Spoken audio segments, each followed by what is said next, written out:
The story of the baptism of the Ethiopian queen's servant in Acts 8:26-39 is often considered the beginning of Christianity in Ethiopia. They say Christianity was born in the West, but they were wrong. What if everything you learned about the origins of Christianity was not the full story? High up in the mountains, monks have risked their lives to protect a long-hidden secret holy book for over 2,000 years that no one knew existed. But what was more shocking wasn't the book itself. It was the idea that it had the power to either break or make a civilization. What exactly is this book that was worth dying for? To understand its worth, we must first travel back to 15 centuries ago, when one man, Abba Gara, and a miracle defied the laws of nature.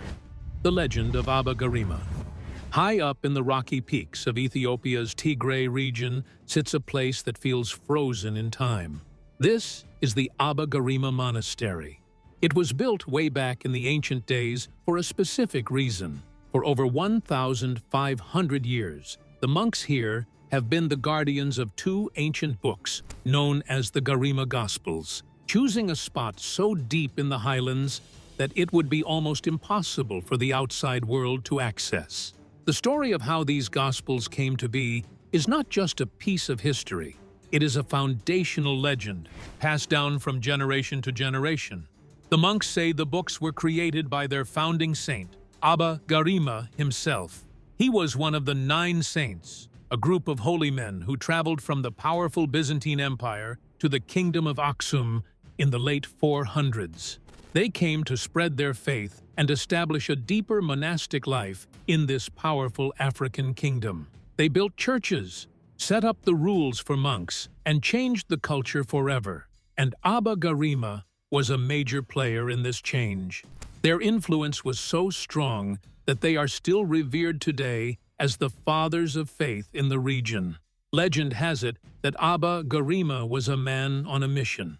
He was tasked with an enormous job. He needed to translate and copy the 4 Gospels of the Bible into the local language, Ge'ez. This was a process that would normally take many months, maybe even years, of painstaking work.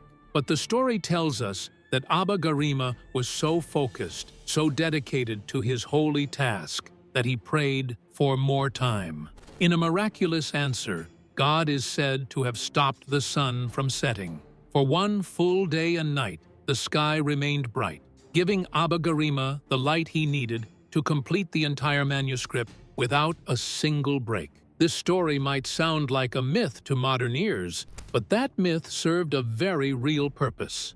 For over 1,000 years, the local people believed these books were touched by the divine. They were sacred, and everyone knew better than to mess with a book written by a man who could stop the sun. This belief protected the manuscripts from theft and carelessness. The monastery's location high in the dry mountains, far from humidity and major cities, also provided a perfect natural environment to preserve the fragile goatskin parchment and its vibrant colors. For generations, the monks guarded and protected these texts. They believed they were holding the original work of the saint himself. They noticed the vibrant colors and the fresh pages and were stunned, but the outside world saw something else. When visitors finally got a look at the books, they realized the art looked too new and too bright to be ancient. However, Western scholars dismissed this legend, pointing out that the manuscript didn't match with the timeline of the stories the monks told. On a journey to prove the monks' legend, or at least its timeline, a simple test would ultimately prove how true these stories were. The discovery and initial doubts. For decades, the outside world remained completely in the dark about what was hiding in that remote monastery. It wasn't until the 20th century that these hidden manuscripts were discovered in the dry mountains. During the 1950s and 60s, a few curious travelers like Beatrice Plain and Jules Leroy finally made a trek that would reveal this lost, hidden treasure. They saw the vibrant colors and the intricate designs, yet they walked away with the wrong conclusion. They were experts in art history, and to their eyes, the paintings looked too sophisticated to be ancient. They guessed the books were from the 11th or 12th century, and it seemed like a safe bet because it fit the timeline of other art they knew. This meant the local monks, who insisted the books were from the days of the 9 saints, were politely ignored. The experts thought the legend was just a myth. Then a scholar named Donald Davies came along in the 60s and shook things up. He did not just look at the pretty pictures. He took a step further to microfilm the pages and studied the text itself. He realized the words were different. The grammar and the phrasing did not match the standard Ge'ez Bible used in later centuries. It was a huge clue that the text was written way before the Middle Ages. Davies realized the books might actually be as old as the monks claimed, but he needed more proof to convince the rest of the world. Time wasn't very favorable to the books, and by the early 2000s, they were in terrible shape. When conservators finally assessed them, they were shocked at what they found. The bindings of the manuscripts had failed completely, and one expert, Jacques Mercier, even compared the swollen, messy stack of pages to a burst mattress.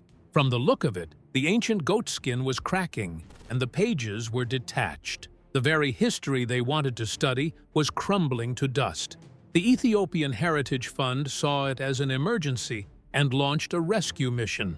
They sent a team including Lester Capon and Jacques Mercier. These conservators faced a unique challenge. They could not take the books to a high-tech lab in London or Paris. They had to work right there in the monastery. In no time, they set up a makeshift studio in the open air, working with simple tools while the monks watched over them. It wasn't something the monks fully trusted, but it might seem these monks were also eager to prove the truth behind the manuscript they had sworn their lives to protect. The Garima Gospels in Ethiopia are believed to be the oldest illustrated Christian manuscripts. This urgent repair job offered a rare chance for them to fix the broken spines. The team had to take the manuscripts apart. This gave them access to the inner edges of the parchment. They realized they could take tiny samples without damaging the art. They clipped small pieces of the parchment and the thread, and it was a game changer. They decided to send these fragments for radiocarbon dating. They were ready to bypass the opinions of art historians and let the physics of the atoms tell the story. It was a moment of high tension where scientific analysis would confront sacred tradition.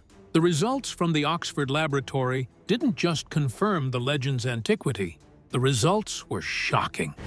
The radiocarbon revelation. When the report came back from Oxford University Research Laboratory for Archaeology, the numbers were absolutely staggering. The carbon dating placed the creation of these books between the years 390 AD and 660 AD. The older of the two volumes, known as Garima II, landed specifically between 390 AD and 570 AD. This was a massive deal. For decades, experts assumed these books were medieval, created around the year 1100. The results proved they were off by more than 500 years. This instantly transformed the Garima Gospels from a local curiosity into one of the oldest surviving complete illuminated Christian manuscripts on the planet. They are likely even older than the famous Rabula Gospels from Syria, which scholars used to consider the gold standard. The testing was nothing like anything ordinary. The scientists used tiny fragments of the goatskin parchment and the string to get these dates. This detail was important because it proved the artwork was not added later. Sometimes scribes would paint over old books centuries later, which can confuse historians. In this case, the vibrant pigments and the skin they sit on are from the exact same time. The text and the illustrations were created together. This silenced the doubts of critics who claimed the artwork was too advanced for that period in Ethiopia.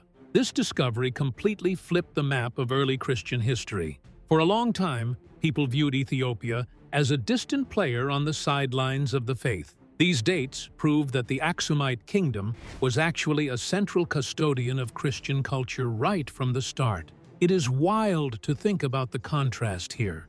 For 16 centuries, these pages were hidden and guarded in a dark mountain treasury, surviving the slow crawl of time. Then, practically overnight, a single lab report forced the entire world to rewrite the textbooks. The Gospels were ancient, but their history ran deeper than just their age. They were born in a powerful, sophisticated African kingdom whose very identity was woven into the fabric of this new faith. The Garima Gospels did not appear from nowhere. They were born at the heart of the Axomite Empire. This gospel traveled far and wide, reaching parts of modern Ethiopia and Eritrea from the 4th to the 7th centuries.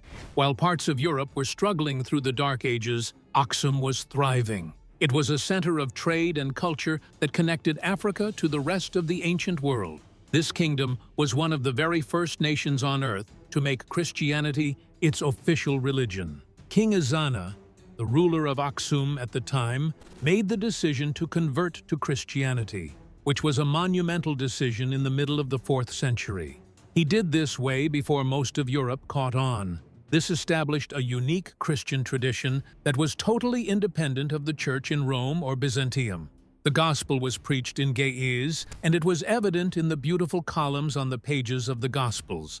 It was the language of the law, the kings, and the church. Today, it is still used in the Ethiopian Orthodox Tewahedo Church, similar to how Latin was used in the West. Before these Gospels were found, Ge'ez was mostly only seen to be carved onto cold stone pillars or stamped onto gold coins. These pages give us a rare look at the living, breathing language as it was written by hand back then. The arrival of the 9 saints happened during a golden age for Aksum. The capital city, also called Aksum, was a place of wonders and was also surprisingly famous for its giant granite obelisks that pierce the sky. People there also firmly believe the city holds the Ark of the Covenant. This spiritual intensity created the perfect environment for something like the Garima Gospels to be made, and producing a book this elaborate would have been expensive. From the look of it, it most likely required a stable government, wealthy patrons, and highly skilled artists. You cannot make art like this in a society that is falling apart, proving once again that Aksum was organized and powerful. The artists did not simply copy what they saw from foreign visitors, they replicated it, added finer touch to make it their own. Just by looking closely at the decorations, you could easily spot birds that are native to the Ethiopian highlands and architectural shapes that look exactly like the palaces and stonework of Aksum, not the buildings of Rome. The Garima Gospels are a product of Axomite power, but what truly separates them are the words themselves. A translation so early it preserves a version of the gospel text that disappeared everywhere else. The Ge'ez script and the ancient translation. One particular aspect of these manuscripts that caught the attention of scientists that tested them was the well-preserved physical nature that looked like even time itself had nothing on it. From the columns of bold, angular letters marching down the goatskin of the Ge'ez script, it was obvious that the writer used a writing system known as an abugida. It is one of the oldest alphabets in the world that people still actually use today. To an outsider, the symbols might look mysterious, but to the monks in the Ethiopian highlands, these letters are the clear and familiar voice of their faith. The scribes who wrote this were not copying from Latin or English. Rather, they were translating directly from ancient Greek sources. And this discovery was a huge deal for historians. They captured a specific version of the New Testament that was floating around the Byzantine Empire way back in the beginning. Scholars call this the Versio Antiqua, or the Old Version, which is the raw form of the Bible before later church councils standardized everything. What makes this translation really stand out is the fact that the translators did not copy it word for word because they were confident enough to do a free translation. They took the Greek ideas and wrapped them in Ge'ez sentence structures so they sounded natural to the locals. Even though they were not perfect with the translation, the message was very clear. The script was written to be read out and not hidden high up in the mountains. These 2 manuscripts hold paramount importance in attesting to the Ethiopic rendition of the Gospels. But one fact we know for sure is that it wasn't written to be accessed. From the look of the pages, they were made out of vellum, made out of goatskin, and not regular paper. From the size of the manuscripts, they would have had to get a massive herd of goats to produce enough skin for just these 2 volumes. This investment in writing the manuscripts shows how the Axomite kingdom was building its own independent Christian legacy. They were not just following the Coptic Church in Egypt or the Syriac traditions in the East, they were charting a uniquely African path. This translation tradition likely started even before these specific books were written. The Garima Gospels are the physical proof of a much older effort to bring the Bible into the local culture. Not only were the texts and illustrations the shoving factor when it came to these manuscripts, what was more surprising was that these pages burst with colors that shouldn't have survived for as long as they did. So how come? Was it an actual miracle, or was it something else? The art of the divine. The secret to the script being able to survive for that long was actually the monastery itself. Being so high up in the mountains, the dry air and the constant darkness of the treasury room were the perfect, natural time capsule. Because of this, the illustrations today look shockingly vibrant. The hues had colors like bright blues, deep reds, and rich yellows made from crushed natural minerals. If you opened the scripts today, the colors would look almost as fresh as they did when the artist laid them down nearly 2,000 years ago. This vibrancy helped prove a massive point. These books are the earliest surviving complete illuminated Christian manuscripts in existence. The Ethiopian Bible is one of the most mysterious and controversial books that ever existed. For years, historians thought the Rabula Gospels from Syria held that title. The Garima Gospels quietly beat them by decades or even centuries. From the look of the pages, the incredible artwork, especially the most striking images, are the portraits of the evangelists. These are the men who wrote the gospel stories, and in Garima 2, they are painted standing tall and looking dignified. Then there are the canon tables that could fit the description of an ancient spreadsheet used to cross-reference stories between Matthew, Mark, Luke, and John. The artists did not make them like any old, boring charts. They were creatively able to frame the text inside beautiful, intricate arcades that are like painted columns and arches that look like a miniature palace built right onto the goat skin. The style of the painting is a revelation all on its own. You can see a clear connection to Coptic art from Egypt, which makes sense because monks traveled back and forth. The patterns on the painted columns mimic the stonework you find in the ancient ruins of Aksum. This was a unique Christian art form that was totally local. The scribes at Aksum at the time also used rare pigments that were hard to find and expensive to buy. To top it all off, their handwriting was flawless, even seeing as most of the locals back then could not read. The pictures were a form of visual theology that told the holy stories to the congregation through images. However, saving these masterpieces was incredibly difficult. The parchment had become brittle and snappy, like a dry chip. The paint was starting to lift off the page. Conservators had to work with extreme patience to press those tiny flakes of paint back down and stabilize the gilded binding. They managed to freeze time, keeping the art safe for the future. Yet, the biggest secret these books held was not just in their paintings, but in their differences. When comparing the 2 volumes side by side, scholars found clues to a forgotten debate and a text that had already been revised, and it was nothing like you've ever heard before. The aftermath in early Christian doctrine.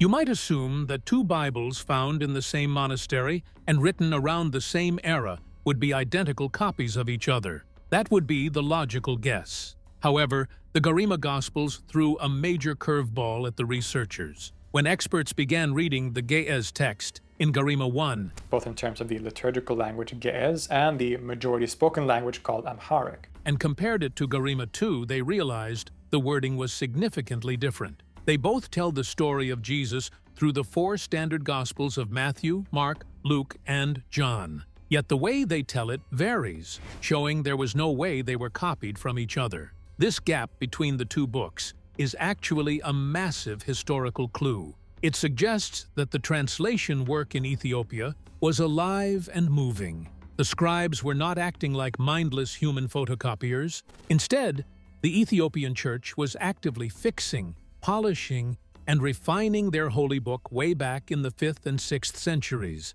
It shows a fluid process where scholars were dedicated to getting the meaning exactly right. They were committed to preserving the message, even if that meant updating the words to better fit the language or the original Greek sources they had at the time. You might have heard rumors about the Ethiopian Bible containing forbidden or lost books like the Book of Enoch or Jubilees. While the broader Ethiopian tradition does include those unique texts, the Garima Gospels themselves stick to the classics. These manuscripts contain the 4 canonical Gospels, along with some helpful chapter lists to guide the reader. The real treasure here is not some secret new doctrine or hidden chapter. It is the authenticity. These pages let us look back at a version of the Bible that is older and more independent than almost anything else we have. This is a goldmine for historians who study ancient texts. Since many of the original Greek versions from that time have disappeared, these Ge'ez translations act as a backup drive for history. They allow experts to reconstruct what the Greek Bible looked like before the rest of the world standardized it. It is a pure and independent stream of history that flowed safely in the mountains while other versions were lost to time. So we've talked about the scripts, but how different were they? To really understand the magnitude of this discovery, we have to take a look at the 2 books separately. Garima II, which is the older script, holds 322 pages and contains 17 fully illuminated sheets. This includes 4 incredibly fine portraits of the evangelists that have not faded in 1600 years. Then there is Garima I, which was likely created a bit later. It is slightly thicker, with 348 pages. It opens with 11 illuminated canon tables, those architectural arcades we mentioned earlier. But the biggest difference isn't inside the pages, it's on the outside. Garima I is wrapped in a cover made of wood, backed with gilt copper. Experts believe this metal cover might be as old as the book itself. If that is true, it is one of the oldest book bindings in the entire world, still attached to its original pages. Garima II has a different story to tell with its cover,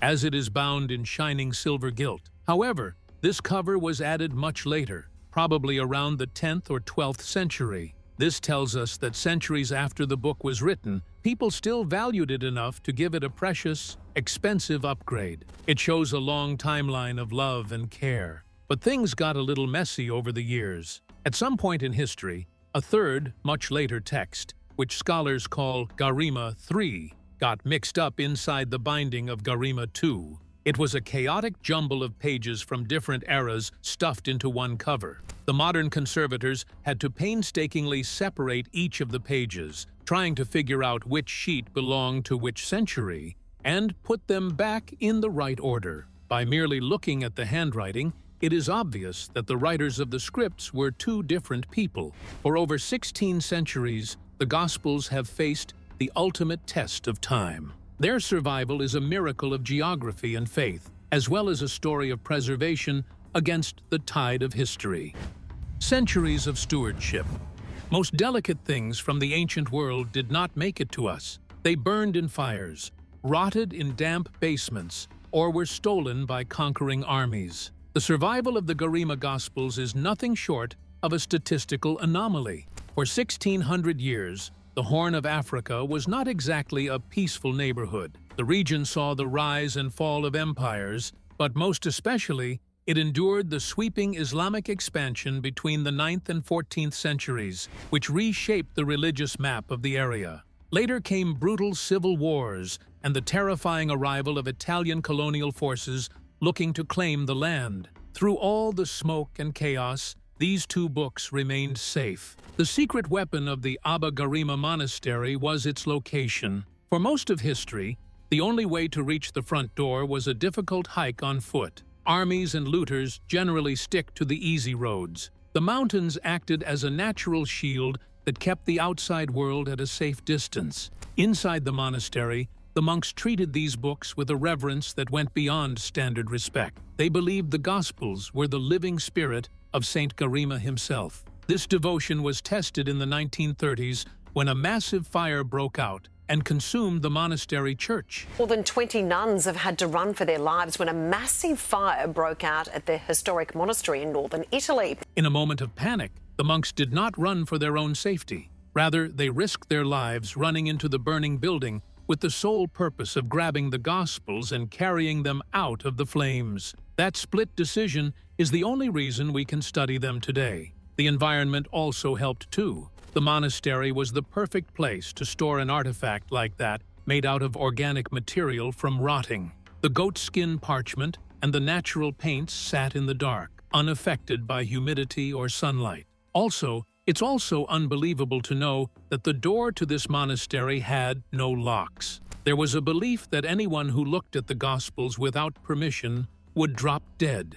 This terrified respect added a layer of mystique that worked to keep curious hands away for generations. It is humbling to think about the contrast here of how the monks lived in extreme poverty, owning almost nothing, and choosing to live in simple stone cells. Yet, they were the guardians of a treasure worth more than the most priceless jewels. These people protected the Axomite legacy, while the rest of the world forgot it even existed. Because of them, we have a direct link to the ancient past that predates almost every other Christian manuscript in the region by hundreds of years. Their history of survival is not yet over. Modern science offered a reprieve, but a recent, brutal conflict in their home region created a terrifying new threat and a new chapter in their dramatic aftermath.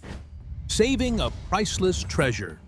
The modern conservation effort began in the early 2000s, turning the tide against time itself. A specialized Anglo-French team, supported by the Ethiopian Heritage Fund, found the books crumbling. The team, including experts like Mark Winstanley, set up a temporary bookbindery right in the monastery courtyard. It was painstaking work to debind and stabilize the brittle goat skin and put the centuries of mixed-up pages back into their original order. They even trained local monks and artisans in modern preservation techniques. The ultimate goal was to ensure the Gospels could survive and continue to be used by the monks, safe in new, custom-made protective boxes, confirming the world was finally ready to protect this treasure. But the most unexpected aftermath of all unfolded just outside the monastery walls, plunging the ancient texts into the center of a brutal, modern war. In 2020, the Abba Gara monastery became the epicenter of a devastating conflict. The books faced a new, terrifying threat of a conflict and indiscriminate destruction. After surviving 16 centuries of peace, the monks knew they had to act, and so they did the unthinkable. For the first time ever in their history, the manuscripts were removed from the monastery. Under the cover of night, monks carried the books in leather satchels down the steep mountain paths. The surrounding area became a site of tragedy and horror. The community struggled, wondering why their protector, Saint Garima, seemed to have abandoned them in their greatest hour of need. These manuscripts, now globally famous, became an epitome of survival against a human-driven threat. They are a truth that waited 1,500 years to be told, as well as the ultimate revelation of the Garima Gospels. They also confirm the deep and continuous history of Christianity in Africa, shattering the old, Eurocentric view of the early church. These books are a cornerstone of the Ethiopian Orthodox Tewahedo Church, a living text that established a sophisticated visual and theological tradition that persisted for centuries. Their discovery has cemented Ethiopia's place as a central custodian of global heritage. The real moral of this story is the power of a small, dedicated community to preserve knowledge and culture through sheer dedication, despite political and environmental setbacks. Regardless, scholars have continued the important work of analyzing every sentence to reconstruct lost history in order to secure the Gospel's permanent safekeeping. It always and will remain a critical international priority. So, what does it mean that one of Christianity's oldest and most beautiful treasures was preserved not in Rome or Constantinople, but in the highlands of Ethiopia? Do you think it changes how you see the map of early religious history? Let us know your thoughts in the comments below. And be sure to like, subscribe, and hit the notification bell so you do not miss our next video.